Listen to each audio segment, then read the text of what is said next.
kung paano naroroon ang Diyos noong nagsabi si Maria ng kanyang opo sa paanyaya ng anghel sa kanya. Kung paano naroroon ang Diyos noong nababagabag si Jose sa mga pangyayari sa buhay niya na hindi niya maiintindihan. Gayon din naroroon ang Diyos palagi na yon sa kasaysayan ng bawat isa sa atin.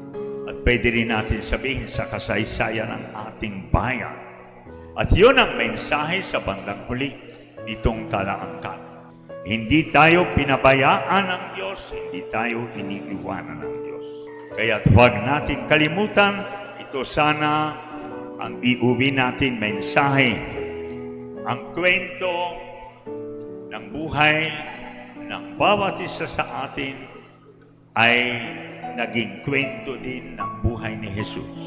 Simula noong pagkabata ni Jesus, nararanasan niya ang lahat ng nararanasan natin.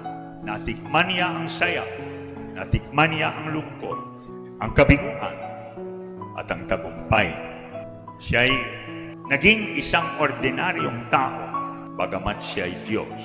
Kaya yun ang dahilan kung bakit natin siya tinatawag Emmanuel, na ang ibig sabihin ay Diyos na kasama lagi ng kanyang bayan.